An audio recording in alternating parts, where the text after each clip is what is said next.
Oi pessoal, eu sou Rafael Dias, sejam muito bem-vindos ao meu canal. Antes de mais nada, já deixa o seu like aí no vídeo, se inscreve no canal se você ainda não é inscrito, ativa o sininho.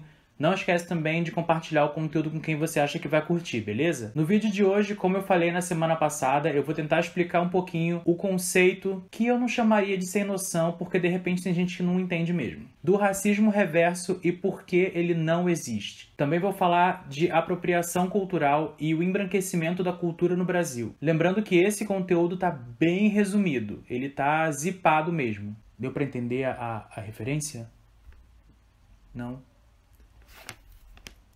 E se você por acaso tiver interesse no assunto, dá uma olhada aí nos links que eu vou deixar na descrição do vídeo. Mas antes de chamar a vinheta, eu preciso lembrar novamente que o combate ao racismo é um dever de todos, seja você branco ou não. Mas se você for branco, assim como eu, de repente é mais legal você se esforçar um pouquinho mais. Então fica por aí que tem muita coisa pra gente conversar.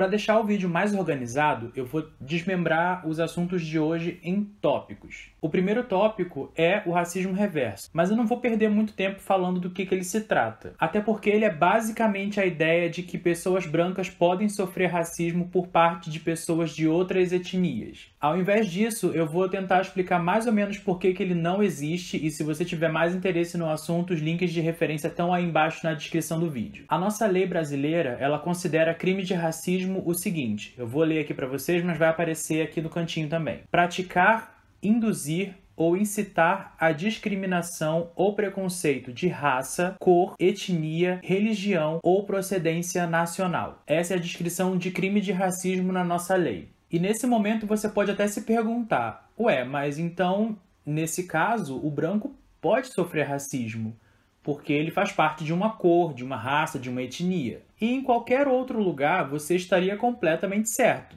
Só que no Brasil, o racismo não é simplesmente uma questão de cor.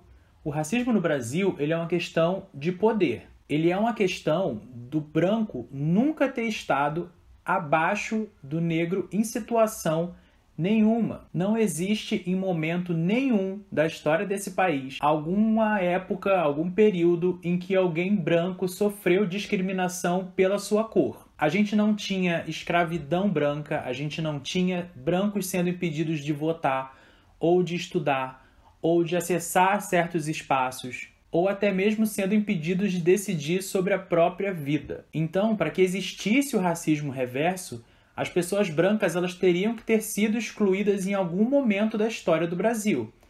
Só que esse rolê aí não aconteceu.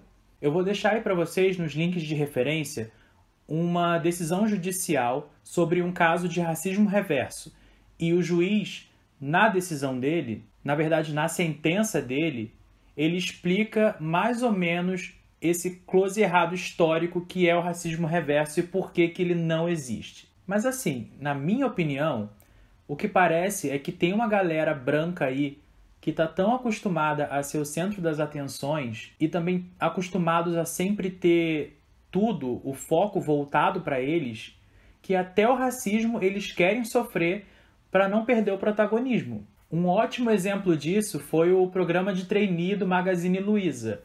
Para quem não está inteirado do assunto, eu vou deixar uma matéria aí embaixo para vocês tomarem ciência do EJO que deu. Mas enfim, aproveitando esse gancho, eu acho que uma coisa muito interessante de se tentar explicar também, especialmente para a população branca, é a apropriação cultural. Num resumo assim, bem superficial, a apropriação cultural ela é basicamente uma população dominante, que no caso do Brasil é a população branca, se utilizando e reproduzindo uma cultura de uma população marginalizada.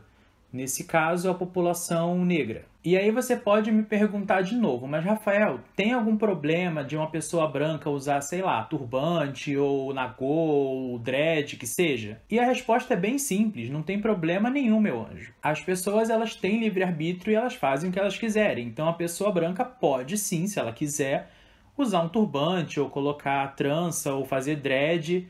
Agora, se vai ficar bonito, aí são outros 500. Só que a questão não é essa E, novamente, tem link aí na descrição do vídeo para a gente se aprofundar mais no assunto. A questão é o seguinte, essa cultura marginalizada, ela nunca foi aceita pela sociedade. E aí, do nada, ela é moda, ela passa a ser aceita a partir do momento que as pessoas brancas estão se utilizando delas e estão gerando dinheiro com elas, sem saber o mínimo sobre aquela cultura, sem se dar a menor importância de saber a raiz daquilo, de onde que aquela cultura veio, da onde que aquela forma de se vestir saiu. Vou dar outro exemplo aqui. Há alguns anos atrás, você digitava no Google assim, tranças bonitas, e apareciam muitas mulheres brancas usando tranças, usando dreads, enfim, várias fotos de mulheres, na maioria brancas. E quando você digitava na mesma pesquisa do Google, tranças feias, apareciam pessoas com os mesmos estilos de trança, só que negras. Ou seja, o problema não é a pessoa branca poder usar ou não. O problema é que a sociedade só acha bonito quando tem alguém branco usando, entendeu? E essa questão, ela leva a gente para o último tópico, que é o apagamento cultural. Em alguns casos, não é só uma questão de apagamento, é uma questão de branqueamento cultural. No passado, sempre que alguma pessoa negra ela conseguia algum lugar de destaque, seja na literatura ou nas artes, ela era pintada e retratada como branca. E se isso não fosse possível, ela simplesmente era apagada. E isso na maior cara de pau. Livros eram queimados, pinturas eram jogadas fora, retratos eram destruídos, junto com uma infinidade de registros de pessoas pretas que chegaram no Brasil desde a época da colonização. Um excelente exemplo disso é o Machado de Assis, que era preto, mas nos livros de história ninguém nem lembrava de falar isso. E o pior, ele era retratado assim. Olhando essa imagem, você diz que ele é preto? E além desse caso de Machado de Assis, eu posso citar uma infinidade de casos que aconteceram a mesma coisa, seja branqueamento ou apagamento cultural. A gente tem, por exemplo, uma escritora chamada Rosa Maria Egipcíaca. Vai aparecer a imagem dela aí para vocês. Ela chegou aqui no Brasil ainda escrava, ela é autodidata e ela foi a primeira mulher negra a escrever um livro no Brasil. E aí, o que aconteceu com esse livro? A igreja considerou herege e tacou fogo.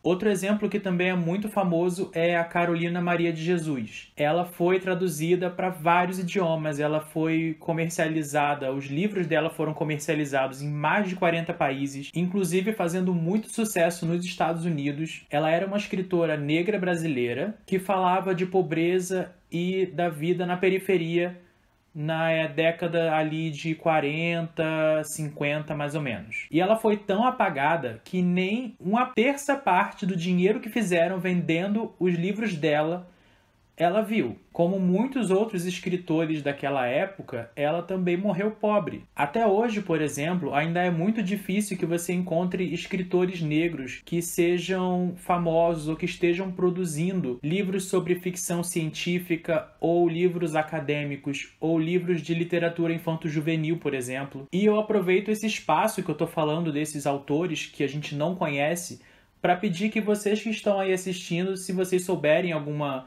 indicação de algum livro ou algum autor que vocês achem bacana da gente conhecer, deixa aí nos comentários e a gente vai falando deles mais pra frente.